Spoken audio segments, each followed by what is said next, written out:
Invierte con Prestamipe, la fintech líder en el Perú. Invierte en préstamos con garantía hipotecaria e invierte en facturas por cobrar. Empieza hoy en www.prestamipe.com/invertir.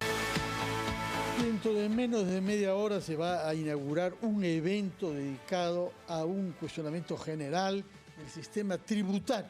Esto había sido decidido naturalmente antes de que se sepa esta ley respecto del uso del IGB. Y para conversar sobre el evento que se inaugura hoy a las 9 de la mañana, bajo el título de ¿qué sistema tributario necesitamos?, hemos tomado contacto con el economista Carlos Gallardo, que es gerente general del Instituto Peruano de Economía, para que nos explique cuáles son cuáles son las personalidades que van a intervenir en este evento y qué temas piensa él que puedan ser aclarados en el curso de él. Señor Gallardo, buenos días, bienvenido a RPP. Buenos días, muchas gracias por la llamada. Efectivamente, y escuchando la entrevista anterior del exministro Waldo Mendoza, creo que hay un contexto importante para discutir digamos, qué sistema tributario necesitamos en la medida que no solamente enfrentamos un problema macroeconómico, como se ha mencionado, que es el del déficit, ¿no? Y entonces hay un reto por delante en cómo cubrir ese déficit, ¿no? Sino que venimos siempre, digamos, pensando cómo aumentar la recaudación y que, digamos, resolver ambos problemas sea sin o creando un entorno propicio para la inversión privada y que eso nos permita seguir creciendo. No hay mejor política tributaria que el crecimiento porque formaliza, porque reduce el incumplimiento y por lo tanto, ¿no es cierto?, ese contexto de mayor crecimiento y mayor inversión necesita tener un sistema tributario que sea predecible, que sea justo, ¿no? Y para eso nos vamos a reunir hoy, ¿no? El tema del IGB y esta digamos, gravísimo problema que va a generar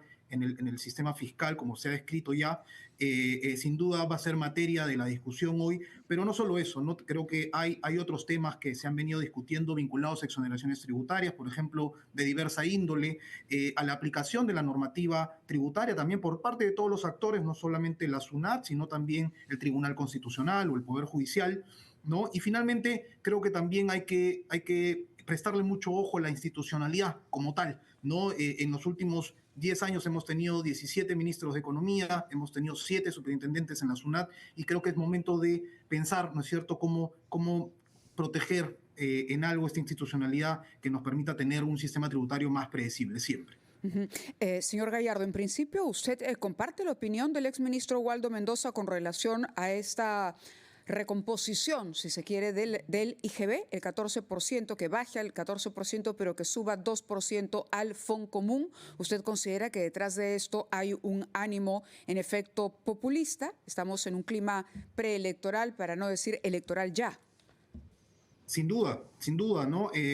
Yo creo que lo que agregaría, ¿no? O lo que a mí me produce un poco incluso de mayor preocupación, es que esta norma se presenta hace solo 2 meses, ¿no? Y sin mucha discusión, porque no estamos hablando de una norma declarativa, sino es una norma muy estructural del sistema, determinar la tasa más propicia para el IGB en este caso, ¿no? Se ha tomado la decisión en 2 meses y como ustedes han mencionado, sin convocar a las organizaciones que debieran emitir una opinión al respecto, ¿no? Esta norma fue presentada hace solo 2 meses, me parece un tiempo muy corto y lejano digamos, del debate que debe tener una decisión tan importante. ¿Conocía usted, si estamos hablando de hace 2 meses, esto pudo haber supuesto algún resquemor por parte del exministro Arista? ¿Cree que puede, cuando uno se pregunta por qué salió, de pronto por aquí podríamos encontrar algunas respuestas?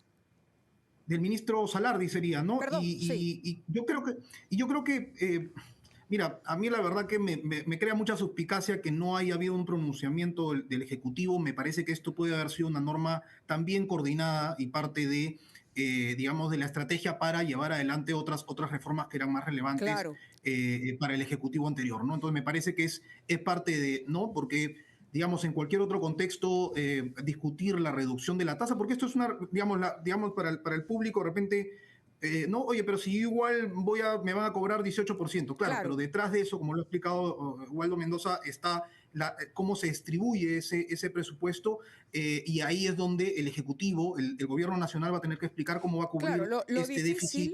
Lo ¿no? difícil adicional. es entender, y bueno, durante el evento de esta mañana tendrán la oportunidad seguramente de recoger la impresión del señor Raúl Pérez Reyes, sucesor del señor Salardi, que en efecto ese es el apellido, gracias por la corrección. Pero aquí el tema de fondo es que el actual gobierno, ¿bajo qué tipo de argumento puede permitirse el lujo hoy por hoy de dejar de recaudar 10.000 millones de soles? ¿Por qué se va a hacer el Yo creo impacto? que Entonces es algo de no sí, entender. han incorporado una gradualidad, ¿no? Yo considero que el impacto de los 10.000 millones de soles va a ser cuando culmine esta gradualidad, al menos como la norma ha sido aprobada. Pero sí, o sea, me parece que es un tema muy de disponer recursos para los gobiernos locales y regionales y que estén más contentos con esta disposición de recursos y que puedan seguir incrementándose remuneraciones, porque claro, uno dice, oye, pero el Fondo Común acá dice digamos, se ha dicho que la norma ha puesto algunos candados como que sea solo dirigido a inversiones. Sí, pero lo que hoy gastan en inversiones con otro tipo de presupuesto que ingresa a los gobiernos locales, se va, digamos, a cambiar la forma en que se usan los ingresos para ya sea inversiones o gasto corriente, que sería el gasto en personal, en incremento remunerativo, y como hemos ido viendo digamos, en este último año, ¿no? Otro exministro, Luis Carranza, escribió un artículo hace algunos días anotando esta preocupación también y resaltando cómo ha habido un incremento importante en las remuneraciones a nivel de gobiernos locales y cómo eso es lo que nos espera ahora con esta norma. De acuerdo. Sí, permítanos ir a una pausa, señor Gallardo, después de lo cual queremos retomar nuestra conversación con usted a propósito de este evento que se inaugura a las 9 de la mañana. Tiene todavía algunos minutos. Queremos preguntarles también sobre otros anuncios hechos por el señor Ilich López, que es el presidente de la Comisión de Economía del Congreso, que es uno de los expositores de hoy. Me imagino que lo han invitado antes de saber que iba a coincidir desdichadamente con esta circunstancia. Pero además de... Va a llegar... ¿Ah? Adelante, sí, perdón. No, sí, digamos, va a tener bastante material seguro sobre el cual conversar ahora en la mesa, en el panel que se le ha organizado, en el que forma parte. De acuerdo, ¿no? Tanto más que creo que está proponiendo que las cajas municipales, como por casualidad otra vez municipios, sean controlados ya no por la SBS, sino que haya manos políticas que puedan controlar las municipales, ¿no? Vamos a hablar sobre eso también después de la pausa, señor Gallardo. Son las 8:53, estamos conversando con el economista Carlos Gallardo, gerente general del Instituto Peruano de Economía, a pocos minutos de que se inaugure un evento organizado justamente por el Instituto respecto al sistema tributario en el Perú. Y había quedado planteada la pregunta de la función de Ilich López, que será uno de los expositores en el evento de hoy. ¿Cuál es el título de la exposición que debe hacer? ¿Qué le van a preguntar? Porque además de estar asociado con esta ley del IGB, está asociado con la voluntad de someter a la gestión de las cajas municipales al poder político de los municipios.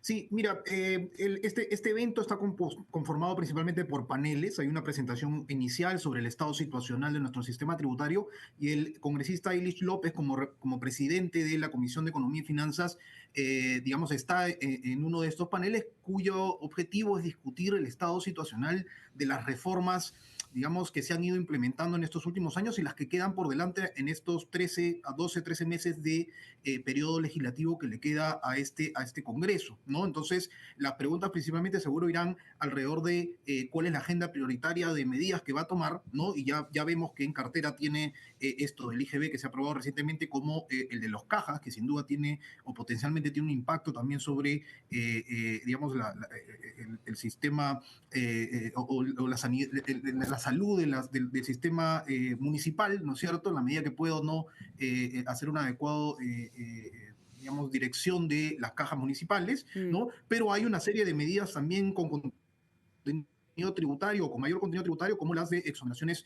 tributarias diversas, entre otras, ¿no? Que he visto que está impulsando desde la comisión que dirige. Señor Gallardo, también queríamos preguntarle, porque el evento lleva por título ¿qué sistema tributario necesitamos? Se formula esa pregunta en general. ¿Y cuáles creen que deberían ser los temas que de todas maneras hay que abordar? En parte me imagino que el programa ya los incluye, pero estamos hablando, por ejemplo, de algo que se discute desde hace mucho tiempo, ¿no? La famosa ampliación de la base en un país que no ha podido hacer prácticamente nada para contener el avance de la informalidad. Es correcto, ¿no? Mira, en los últimos 3 años se han aprobado a través de delegación de facultades 30 decretos legislativos, por lo menos 30 decretos legislativos con contenido tributario. Y uno pensaría, oye, con tantas normas o decretos ya aprobados, solo los decretos legislativos, ¿no? Debiéramos haber resuelto en parte el tema del incumplimiento o debiéramos haber resuelto en parte la aplicación adecuada de la normativa que no genere inseguridad jurídica sobre los contribuyentes, ¿no es cierto?, que amplíe la base. Y lo que hemos visto es que todavía tenemos un reto pendiente por delante en estos espacios, ¿no? Y sin duda, ¿no? Tenemos casi un 90% de la recaudación explicado por grandes empresas, que son unas tantas, unas cuantas, y también menos de un 20% de la recaudación de personas, de impuesto a la renta que viene de las personas naturales, como tú y yo, que viene también explicado, ¿no? Esta recaudación viene explicado por solo un número entre el 10 y el 20%, dependiendo del año, que entonces también te habla de qué tan concentrado, ¿no es cierto?, y qué tan tan pequeña es esta base de la cual siempre hablamos, ¿no? Entonces, recomendaciones de política, vamos a tener 3 exministros de Economía dentro de los paneles, hay expertos internacionales que nos han traído el Banco Interamericano de Desarrollo para este evento, y tenemos también representantes del sector privado y del sector público, porque la idea era esa, poder contar con representantes de todos estos actores para este debate sobre un tema que es muy importante de cara también al próximo gobierno, de tener una serie de propuestas articuladas, consensuadas, que se puedan ir impulsando en adelante. De acuerdo, pero en relación a la pregunta que le hizo Mávila Huertas, ¿qué se puede hacer para ampliar esa base tributaria y que más peruanos paguen impuestos, de acuerdo naturalmente a su nivel de ingresos? Sí. Mira, a ver, digamos, como alternativa se ha discutido varias cosas, ¿no? En el caso de las empresas, de los negocios, hoy tenemos 4 regímenes tributarios, ¿no? Que ya de por sí los regímenes simplificados, aplicados a pequeños negocios, son regímenes que vienen de los 90 con una serie de deficiencias, 2 de estos, ¿no? El RUS y el RER, que debieran eliminarse y junto con el RMT pasar al régimen de MIPE tributario, pasar a tener un régimen mucho más sencillo. Yo creo que nos podemos apalancar de la tecnología con la que contamos ahora para poder diseñar un sistema tributario que impulse el crecimiento empresarial en lugar de fomentar el enanismo, ¿no? En el caso de personas naturales se ha discutido muchas veces cómo primero tenemos un umbral, ¿no?, muy, muy alto, el de las 7 UITs, ¿no es cierto? Aunque es, digamos, controversial entrar a discutir ese umbral, lo cierto es que está muy por encima de otros umbrales similares en otros países de la región, ¿no? Y luego tenemos una serie de deducciones que son ciegas, ¿no? Estas 7 UIT son deducciones ciegas, o sea, no requiere ningún tipo de sustento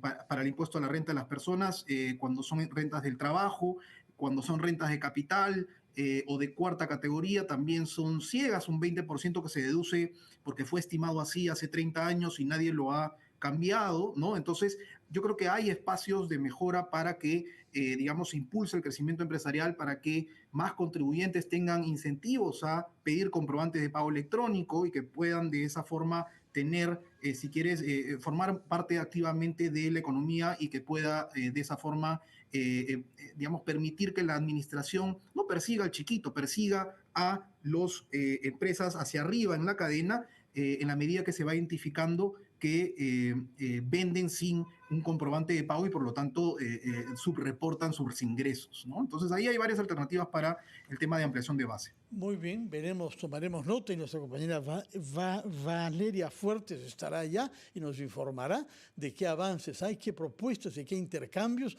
sobre un tema que nos concierne a todos, que es la base de la vida en común, que es pagar impuestos para recibir un Estado eficiente que sepa satisfacer las necesidades de la población.